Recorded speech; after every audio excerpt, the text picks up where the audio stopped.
Hello, college football fans. Welcome to episode 32 of College Football Throwdown. I am your co-host, Alex Schmitz, and today I am joined by my dad, Peter Schmitz. Hello there, Husker fans. Hey. All right. Yes, this is the post-championship weekend podcast we're going to be doing for you guys, running down what happened in the championship games as well as the new playoff rankings and who's going to what bowls and how we think all this stuff's going to play out. We're here in the end game of college football. It's sad, but it's exciting at the same time. It is. It's kind of cool to see how it plays out now, with this new setup. That's right. All right. So for those of you who haven't been listening to us for a while, we're a new podcast. We're called College Football Throwdown, and we do podcasts by college football fans for college football fans. This father-son duo coming at you. And we're going to start off by going over the games of the previous weekend, the championship weekend, and the predictions we had for those games. But before we do that, I have our beverage to crack, as is tradition. Yes. That one was a little weak. Didn't pick up as well. It was. That's okay. All right, disappointing. But so looking at our predictions from last week, we predicted each of the bowl games and bowl games. What am I saying? The championship games. It was interesting. Going to the Florida-Alabama game, you had it at 45-17, and I had it at 42-14. But ended up being a much lower scoring game than either of us expected, I think. That's true. It did. I thought it was going to be a little bit more offensive, especially on obviously with Bama. Yeah, with their Derrick Henry, their crazy guy.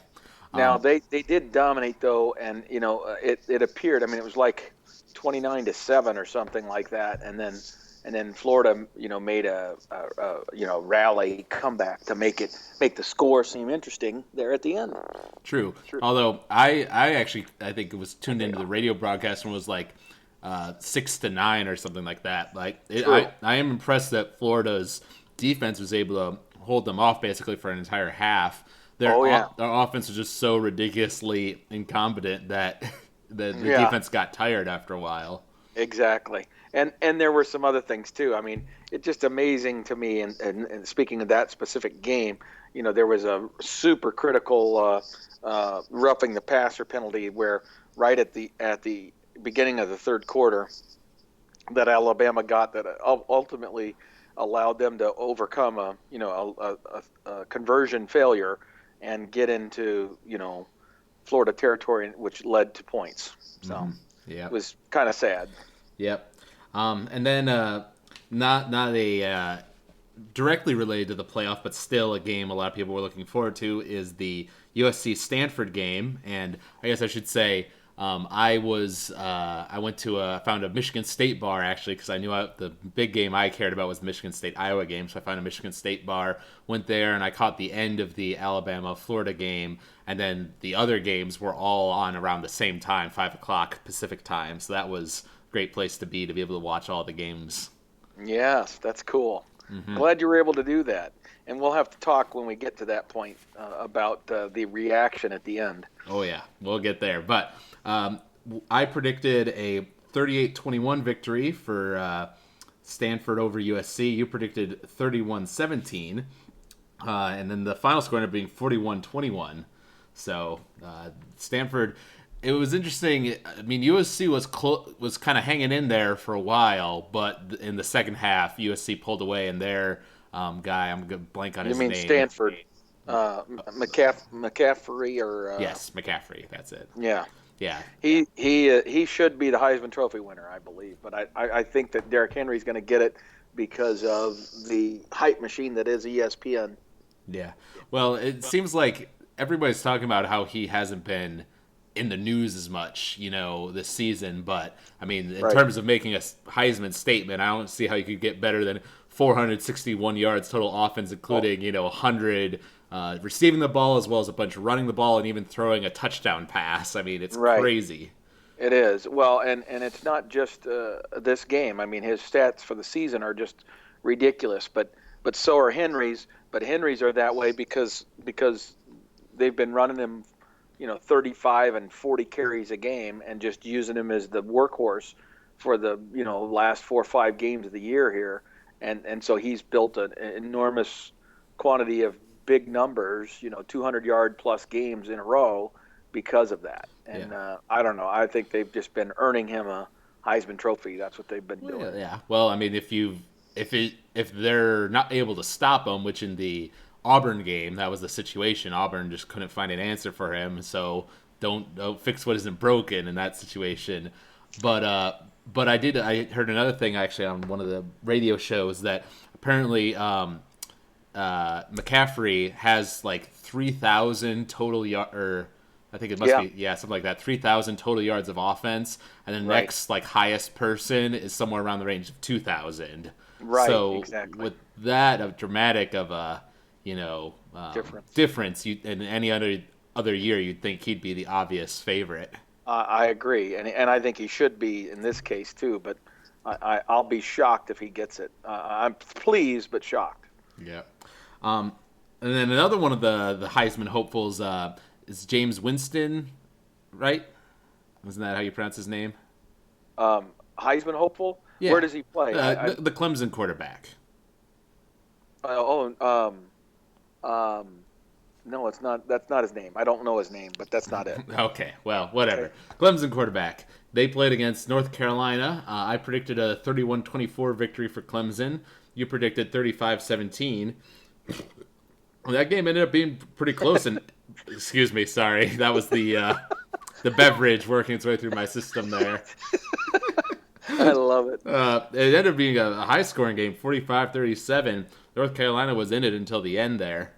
Yes, they were. Well, there was actually. I mean, they weren't in that.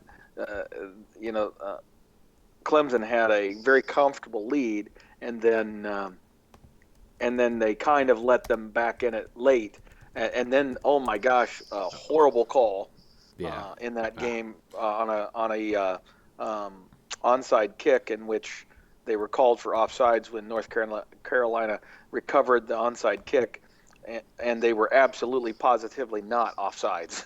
I mean, yeah. it's just so obvious it's not even funny, and it's just a horrible, horrible mistake on the part of the referees Yeah. that it certainly influenced the end of the game. Now they would have still had to line up and march it down the field and score and stuff to have changed the outcome, but the bottom line is they should have been given that chance. That's sad to see that happen. Oh yeah, I was watching that game as well, and I was pretty sad when I saw that because I wanted chaos. I wanted either Clemson or Right. Alabama to lose because that was the only way that like a guy like Stanford could get in. Um, Right. and so I was also pretty disappointed when I saw that offsides call and then even on the second offside kick, the Clemson guy bobbled it again, and they almost got it back, but Clemson did eventually land on it. Right. Yeah, but that was a fun game, and North Carolina showed off their offensive prowess. They They were did. able to Very good team. Yep. throw it up there with Clemson. It's Deshaun Watson. That's the name of Thank you. Clemson's Yes, quarterback. Deshaun Watson. I got Yep. Wilson and Watson messed up. And Justin versus Deshaun. So yeah. Yeah, yeah, that one was a little bit more egregious. Uh, and then there's the big game, the one that we cared the most about, obviously being Big Ten fans. Hmm. Iowa MSU. I predicted a 35-21 MSU victory. You predicted a 45-21 MSU victory. Yeah. Yeah. I would like to address that a little bit. I will concede that I expected a very different football game. I expected a Michigan State team that was much more along the lines of the team I saw play against Penn State, that was quite prolific offensively and was making use of their great receivers and their outstanding NFL caliber quarterback, and obviously a running game that seems to be getting more and more consistent all the time. What I saw instead was an offensive game plan that, to me, looked to be a game plan that was kind of trying to protect their quarterback. Um, they did not throw it across the middle. Almost every time they did, they seemed to have success. But throwing it across the middle requires two things. Usually, a little bit deeper routes, and you have to throw it with velocity. Otherwise, you run the risk, especially against zone defense, Iowa plays a lot of zone coverage in the secondary, which is somewhat uncommon, frankly, in the Big Ten. I mean, everybody plays a little bit of zone, but most Big Ten teams, I would describe them as being mostly, a variety of man coverages. Okay, Mm-hmm. and so to have a team that's as committed to the zone scheme as Iowa was maybe a little bit unique, and I think the coaches maybe were a little fearful that with Connor Cook's ailing arm, that he might not have the ability to have enough accuracy and velocity on that arm to do what they wanted to do. So instead, they were running a bunch of these little slip screens, and then they were throwing out patterns and stuff where basically if he was off, it was going to go out of bounds, kind of uneventfully, but unsuccessful, right? Yeah, right. And they were just trying to minimize the chance of him throwing picks. But in doing so, they played into Iowa's hands to be able to just load the box and stop the running game, and then secure some third and longs and stop Michigan State, which they were able to do. It's true.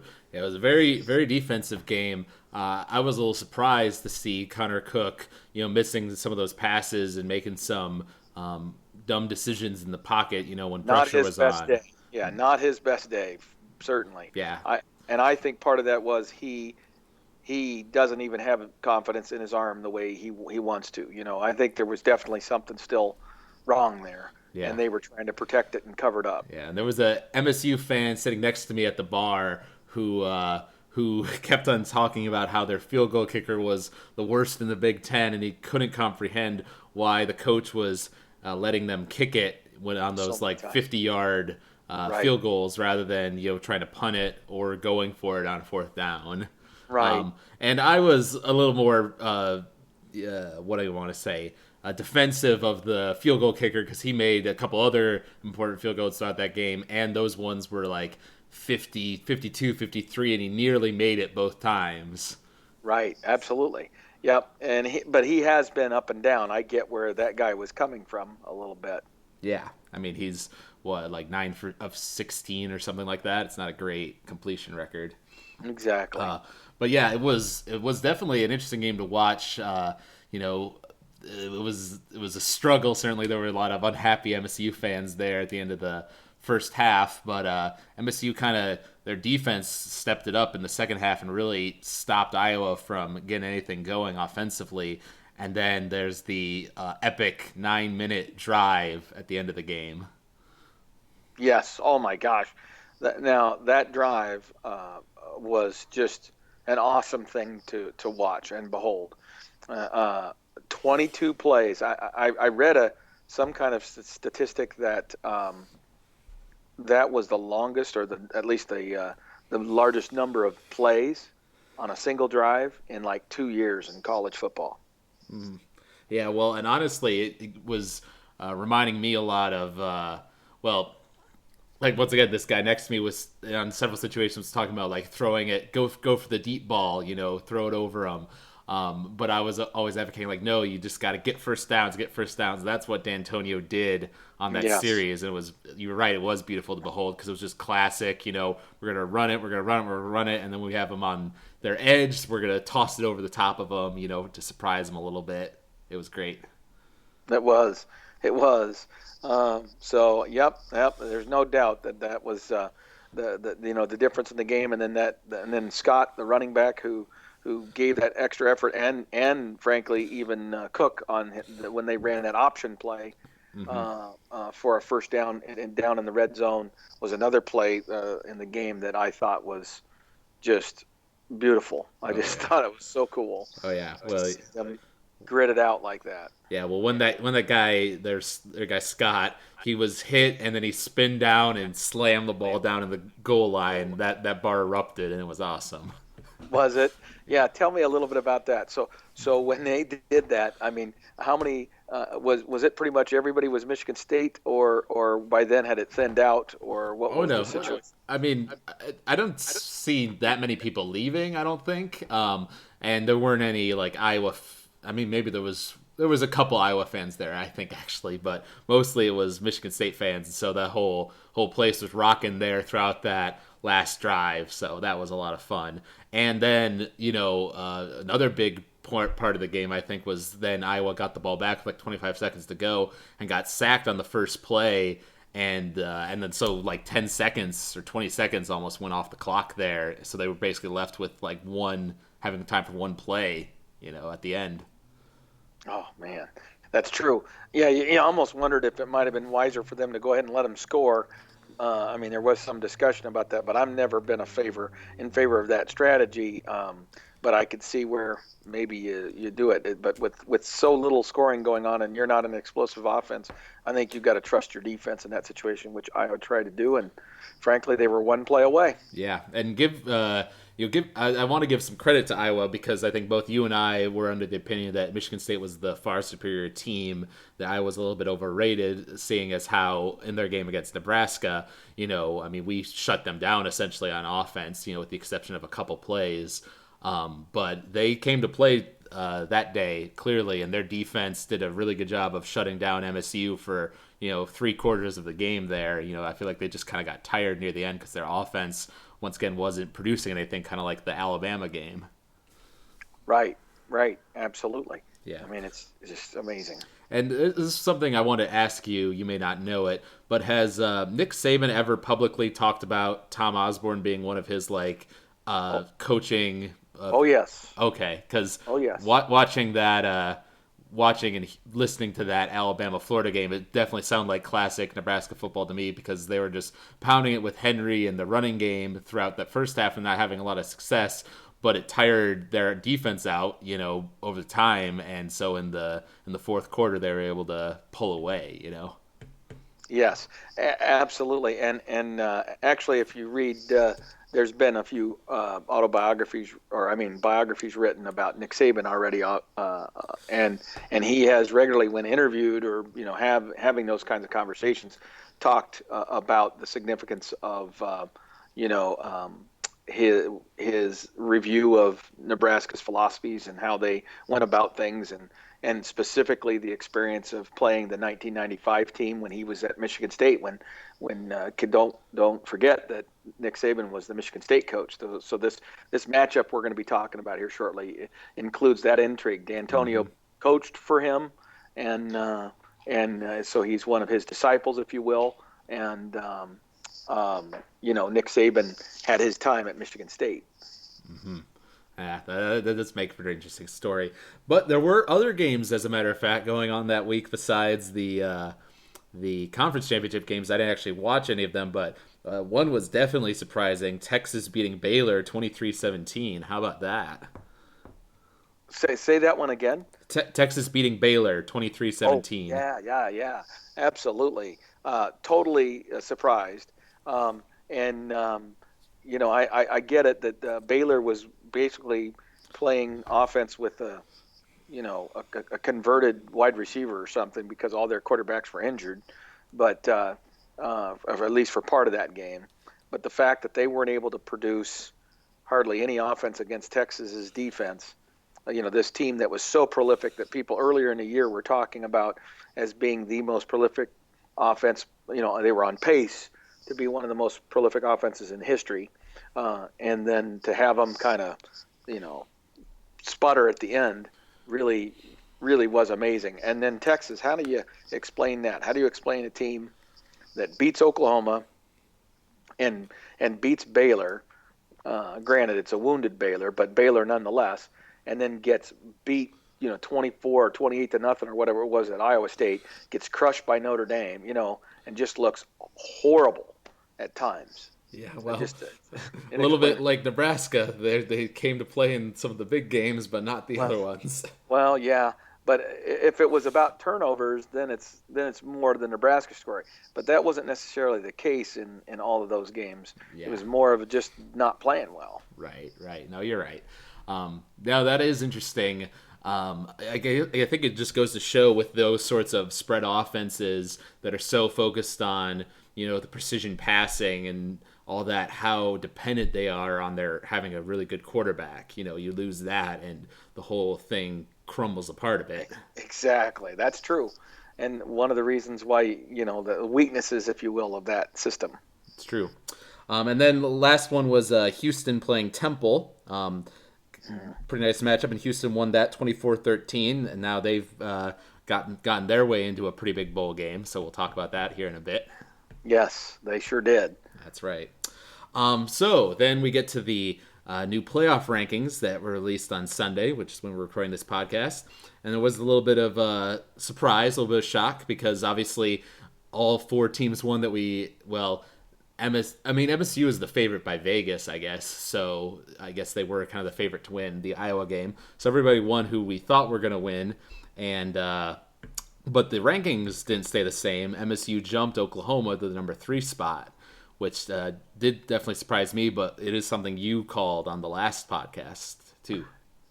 Okay, I wasn't sure if I had mentioned that on the podcast or not, but it was something I believed as I was looking into, what I thought would happen, that if in fact Michigan State won the football game, that I felt that their body of work, when looked at, independently of Oklahoma's, that would be moved up. In fact, I think an argument could have been made to move them even into second place ahead of Alabama, because if you just look at what they've actually accomplished on the field, Michigan State's resume of win-loss is more impressive. However, there's also other elements that obviously go into those discussions with that committee, which is what makes this committee so good in my view, is that they're able to look at that body of work and resume, which is obviously probably the most important factor, but they're also looking at things like the eye test. And, Alabama looked more impressive in its victories than Michigan State did over the course of the season. Anybody who would have seen both teams play, or an odds maker in Vegas, I guarantee you would make Alabama, a favorite. In fact, now that the games have been set, I think Alabama is like a 9 or 10 point favorite in this game. Yeah, I heard it was above a touchdown. Yeah. So, clearly, all of those eyeball test type things would suggest that Alabama's the better team. So I think they ended up ranking them exactly the way they should have. I'm a little disappointed for Michigan State, looking at it from just a selfish viewpoint myself. I feel like Michigan State would have matched up better had they played Clemson. And so I would not have minded at all if they had stayed 4. And that would have allowed them to play in the Orange Bowl against Clemson, and then let Oklahoma and Alabama, which would have been a bloodbath, I think, given their recent history over the last few years. And it would have been awesome. It would have been awesome to see that too. But I don't dislike these matchups, and I think they're the right ones. Yeah. Yeah. Well, and I think it's interesting to think about analyzing the Big 12's lack of a conference championship here again, because last year we saw how it got them in trouble and they didn't make it in. Then this year you can sort of see the advantage of it, because Oklahoma was able to make their way through their conference, with only one loss, and basically secure themselves a bid in the playoff, while the other teams, Clemson, Alabama, MSU, they still had one game left to play. They weren't sure they were going to make it. So Oklahoma was sitting pretty there. But at the same time, they have one less victory over a top-tier team, and they didn't play in a championship game, so now they get bumped down a little bit. So there's no doubt that the resume part of that comes into play, and that's where that conference championship game is important. And then no matter how hard you try, like for example, they obviously had some scheduled games in the Big 12 on the same day as the conference championships, right?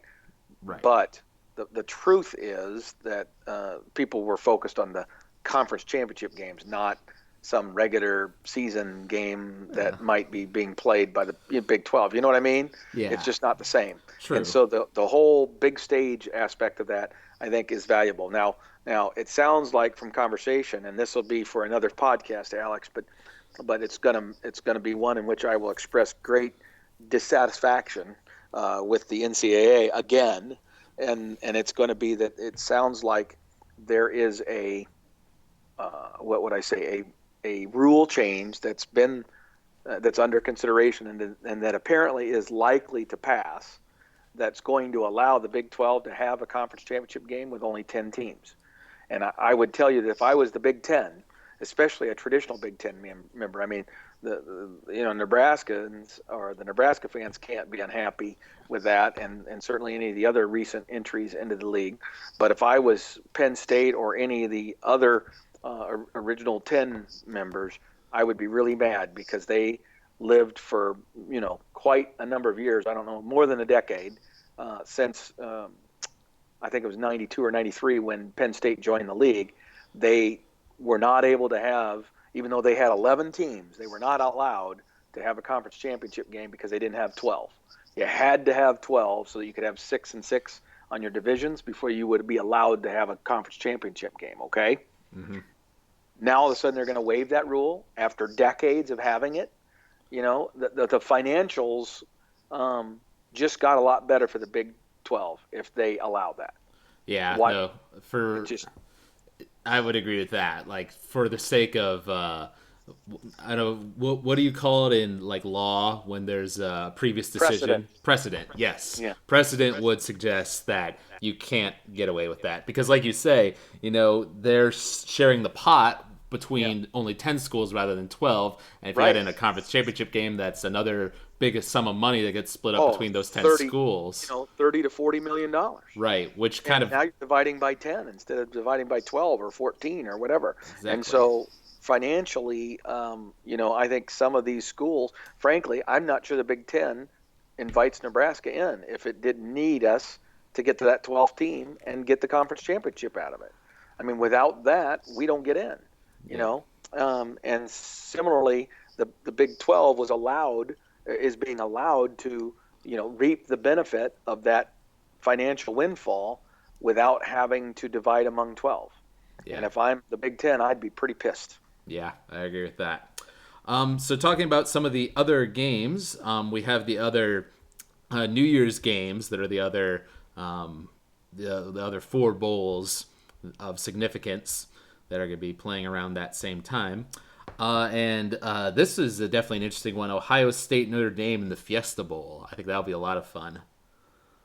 Yes. Oh my gosh, those matchups are very nice. It's interesting.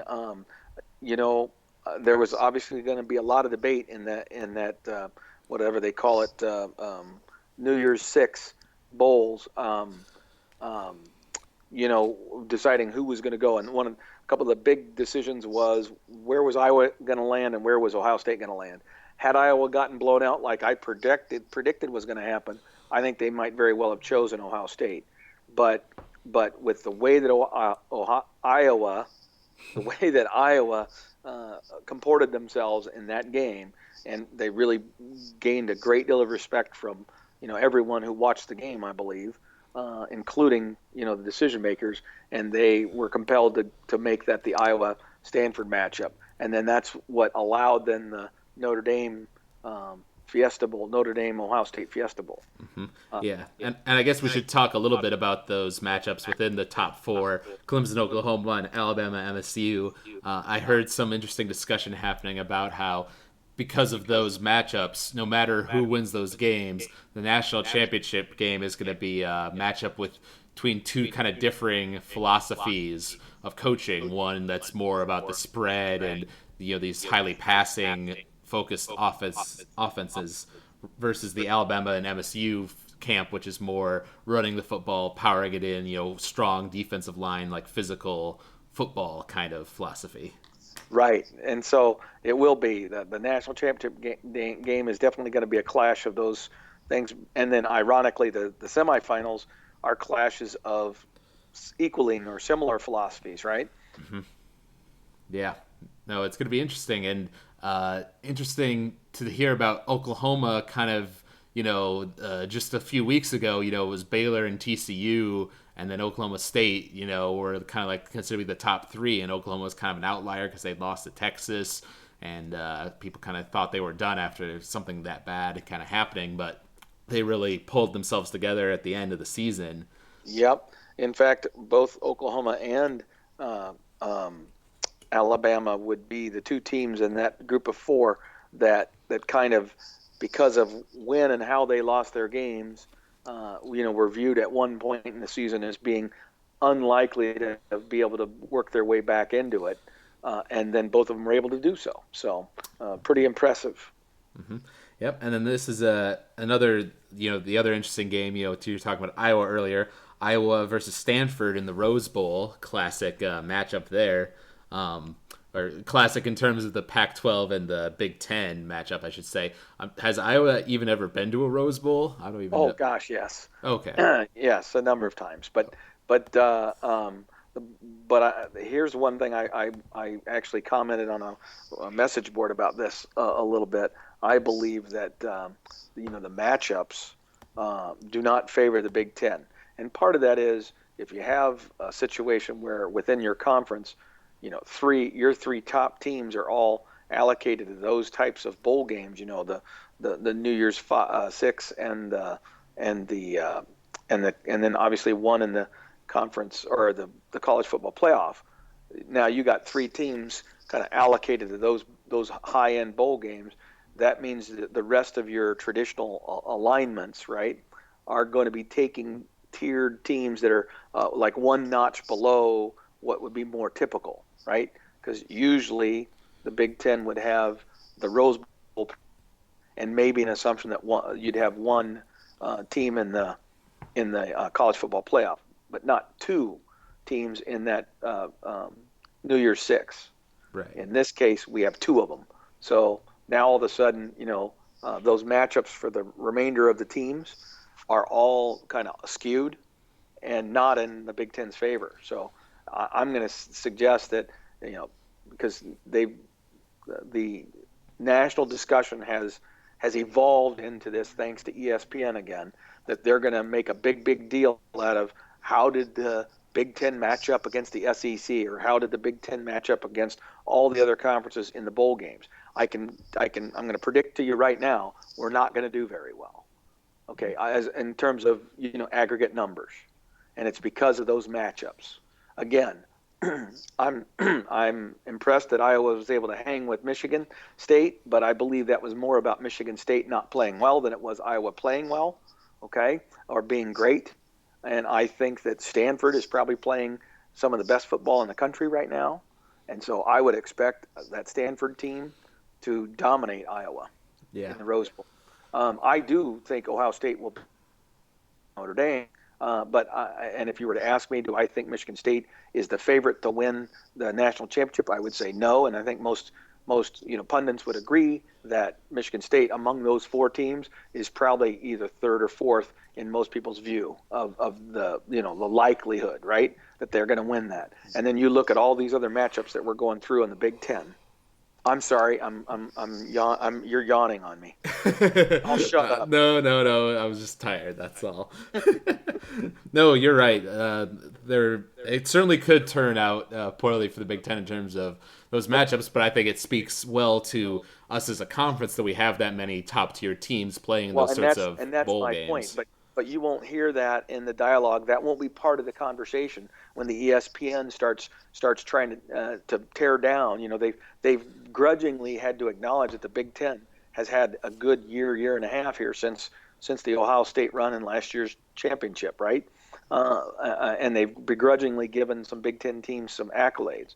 But now you've got a Northwestern team that has to go down and play a Tennessee team, right, in the southern climate down there in Florida, and the Northwestern team is the ranked team. Tennessee isn't. But I will tell you right now, Tennessee has recruited lights out the last few years and is loaded and queued up to have a huge jump next year and in success.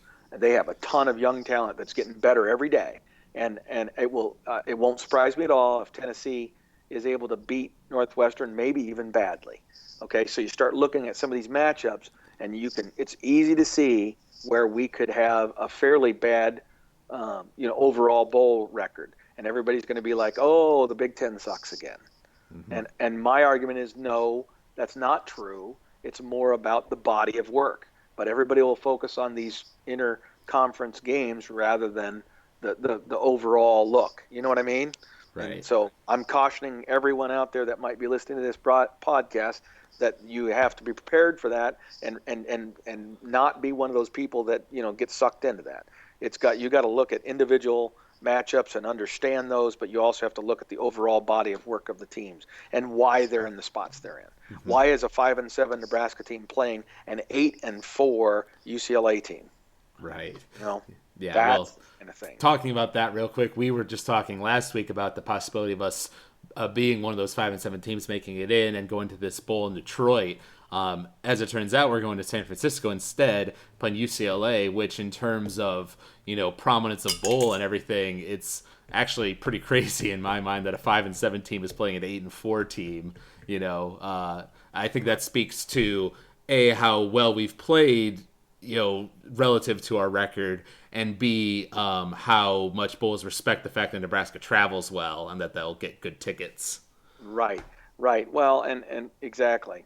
And so anyway, I just kind of want to make sure that in terms of our dialogue about this upcoming season, that not that I'm trying to make an excuse for the Big Ten, but I can already see the writing on the wall based on the commentary I observed today. Yep. It's just one of those deals. That's true.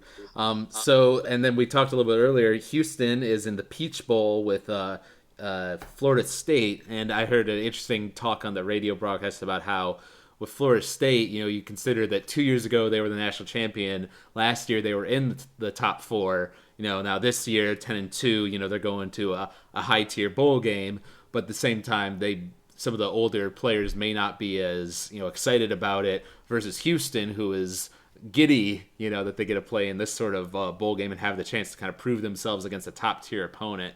So I think that might be a factor.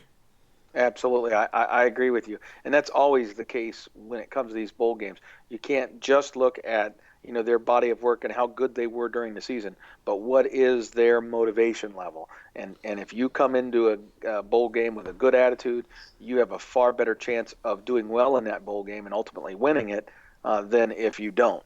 And it's one of the biggest challenges for coaches. Mm-hmm. Yeah. And then another interesting matchup, Michigan and Florida. This is one actually where I feel like the Big Ten might have an advantage. Now this might change if Florida is able to kind of get some things figured out down there, with this 3 weeks to prepare. But looking at their recent resume, actually there was a Florida fan sitting next to me in that Michigan State bar as well. He was there for the end of the Florida game, which I was there for, and they stuck around for a little bit of the Iowa game. But he admitted that he thought they were lucky to be there at all, in the SEC championship game, and that their offense Right. sucked. And so I think Michigan is definitely very capable of winning that football game. Oh, I do too. I do too. If we go quickly through this, okay? Okay. Pinstripe Bowl, Indiana versus Duke. Duke is a team that played very well, was ranked for a good portion of the season, and was one of the better ACC teams. And it's Indiana against Duke in the Pinstripe Bowl. Then us against UCLA, Nebraska against UCLA in the Foster Farms Bowl. Then Quick Lane Bowl, which is another 5-7 Minnesota versus Central Michigan. Again, you'd think, well, of course, Minnesota's going to win that game, except at CMU, Central Michigan is a good MAC school and has had a pretty darn good season this season. And so that's not a gimme victory. And I don't know what Central Michigan's record is, but I suspect it's probably something around, 7-5, 8-4. Holiday Bowl is Wisconsin against USC. Okay, we just saw USC play Stanford, and although they fell on the short end of the stick, clearly they are a talented team with a lot of players and a lot of talent, and they're playing a number 23 ranked Wisconsin team. So everybody's going to assume, well, Wisconsin's going to win, right? But it's USC, and it's in the Holiday Bowl in San Diego. Which team is more comfortable? Yeah. You know what I mean? I could see USC winning that game, even though Wisconsin's ranked and they're not. Then you got Michigan State, Alabama in the semifinal. And then you've got Northwestern versus Tennessee, Michigan versus Florida, Ohio State versus Notre Dame, and Iowa versus Stanford. Yeah. Michigan against Florida is probably the most likely victory, followed closely by Ohio State, Notre Dame. There's another interesting one. The Tax Slayer Bowl is Penn State and Georgia. Yes, yeah, exactly. And Georgia's going to, has a coaching transition going on, but Penn State, has really struggled at the end of the season there, and Georgia's loaded with NFL talent. So it wouldn't shock me at all if Georgia wins that game. Now, can Penn State win it? Yeah, I think they can. In fact, I'm gonna say they will. in this case. But I mean, that's I could see us winning, 4 games out of that whole list. Hmm. You know, maybe. Yeah, yeah. So It'll be interesting it's to not see. going to be an easy. It's not going to be an easy slate for the Big Ten, and that doesn't mean that Michigan or that the Big Ten is bad just because they don't have. It's a matchups thing. That's the point. Yeah, well, and I think, I mean, obviously last year, I think the Big Ten managed to make a big statement with Ohio State, being ranked number four, kind of sneaking their way in and then winning the whole thing. And Right. I, Plus there were some other games where we won in bowl games and people made a big deal out of it. And my point is you live by the sword, you die by the sword a little bit. We reaped the benefits of some of those victories last year. We're going to be hammered by that same myopic look at things where people can't look to the broader perspective. yeah, because I think that's an interesting dynamic of the Michigan State Alabama game specifically. Because on the one hand, I feel like Michigan State definitely has a chip on their shoulder. They're already like a 7 or 8 point, what at disadvantage, based on the Vegas odds, and everybody's high in Alabama right now, and Henry. So I feel like they might have a little bit of the mental edge there, but at the same time, I bet you money that the guys who were there last year remember how they came into that Ohio State game and lost, and they do not want to see a repeat of that with another Big Ten team this year. So I feel like Alabama's also going to want to be very focused on that game. Right. Right. I agree. Yep. I absolutely And agree. then one other big bowl game that we haven't talked about yet: Oklahoma State, Ole Miss in the Sugar Bowl. Mm, Kind of interesting to see Oklahoma State, for as much as their season has kind of been an up and down kind of thing. They made it into New Year's Day bowl. Not Baylor, not TCU. right. Exactly. That's true. And that's thanks to Baylor and their kind of swan dive there at the end of the season. That's true. Yeah, and Oregon TCU is actually the Alamo Bowl this year. That'll also be a fun game, I think. That that will be. Although I see Oregon being a team that's getting better and better as that quarterback gets more and more comfortable in their system. And TCU has been a team that kind of was up and down again, especially late in the season when they had their toughest games. They looked very common. That's true. Although I wonder if Scott Frost having left Oregon will have any sort of impact on that on their offense. Oh, I'm sure it'll have some impact, but keep in mind that the offensive coordinator uh, for the Oregon Ducks was their head coach when Chip Kelly was there. He was the offensive coordinator, and then he moved up to head Right. coach. So it's not like he doesn't understand the system. Right. All right. And then on the last podcast, we talked about our who we thought were going to be the top six. Obviously, you had said, as it turned out, being Clemson, Alabama, MSU, Oklahoma, Stanford, Ohio State, and I think I had it originally with Oklahoma at four, and or I originally had it with Oklahoma at three and MSU at four, but then I switched it after hearing what you said. So we both ended up being right about the top six. All right, there you So go. Well, not too shabby. easier to do. Like I think they even talked about that today when they interviewed Jeff Long, who's the rep from the committee. He admitted that it was an easier process this year than last year Oh yeah, for obvious reasons. yeah, It was just more straightforward. yeah. I mean, that's the thing. Is the championship games went to the people that we thought were going to win them. Pretty much Right. for the most part. So it wasn't super exciting. Although I mean, I do think that moving Oklahoma down a spot did still create some excitement. So there was still something worth talking about there. So yeah, this is an exciting time. I think we're not going to be doing like a podcast like every single week, maybe between now and the bowl games. But I know we definitely want to come back and do one where we maybe give some predictions on the playoff games and the other big bowl games as we get kind of closer to those dates, and see where things are going to fall. Absolutely. And maybe we'll be able to do a podcast here face to face here over the holiday season because we hope to see you back in this lovely state of Michigan, which, although I will tell you, we have no snow on the ground right now and a forecast that suggests we won't have any for the next 7 days or so if that forecast remains what it is right now. A little bit of an odd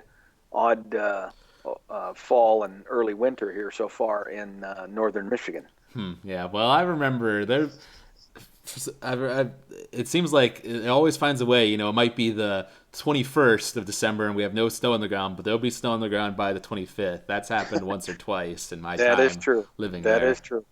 Yeah, but there was even one year where we didn't have snow, but that's probably the only time in 20 years or whatever. Right. So we'll see. But That's right. looking forward to it, and we'll have a podcast before then. So that's cool too. But what another great college football season, and as shitty as it was for us who followed the Cornhuskers, I think that we're experiencing kind of a golden era of college football as we watch this playoff just start to launch itself, and what it does to both the teams that are involved and just all the interest and the dynamics of it all. What it's doing to changing schedules. People are playing each other more. It's just a lot of positives. Yeah, and here's just one thing I want to talk about to end it. This is another thing that I think was being mentioned on the radio broadcast. I think this weekend is a great example of why the playoff is great where it is at 4 teams right now, and why we don't need an 8-team playoff. The conference championship games are essentially working as a kind of first round of the playoff, a preliminary Right. round. Right. So Exactly. I don't feel like, if we had an 8-team playoff as of right now, we'd be looking at adding in, Stanford, Ohio State, Notre Dame, and what's the 8th ranked team? I'm forgetting. Um, well, uh, no, isn't that Notre Dame? Isn't 7 and 8 Oh, you're right. Ohio State and Notre Dame? Okay, yeah. Oh, so and 6 is Iowa, isn't it? No, 5 is Iowa, 6 is Right. Stanford. Correct. Okay. Interesting. So actually, I take that back. We were both wrong about our top sixes then, because we had Stanford 5, Ohio State 6, but it actually Right. was Iowa 5, Iowa Stanford State. 6, Ohio State 7. Mm-hmm. Yeah, Mm-hmm. that's interesting. Because we were expecting Iowa might get blown out by Michigan State. Correct. Um, but we basically got to see a number of those top 8 teams play each other, this weekend. So. So this, I feel like the system is fine where it is right now. I don't think we need to be worried about expanding it in the near No, future. I'm not a fan of expansion either. I think all of this conversation, discussion, and attention and the urgency that you must win or you're out is still there. I think if you even went to 8 teams, then all of a sudden, that Ohio State Michigan State game was no longer the elimination game that it became. There's just so many examples of games here late in the season. That round robin that occurred in the Big 12 would have been less significant because any of those teams that maybe only lost one time would have still remained in it. Hmm. It just gives them too much of a, well, we'll still be there in the end. It's okay, and more of a college basketball feel. And I don't want that. I like the win or you're out mentality that is currently in place. That's right. All right. So if you out there enjoyed listening to this discussion on the bowl games, you can email us at huskerpete13@gmail.com. You can find us on Podomatic. We're footballthrowdown.podomatic.com. Or you can find us on the Podomatic app. We're also on iTunes. You can leave us ratings and reviews there. Or leave us a comment on the Podomatic website. We always like hearing from you guys. So thank you guys for listening, and we'll be back with you with a podcast about the upcoming bowl games and the Nebraska-UCLA matchup in the near future. So, till then, Go Big Red. go Big Red.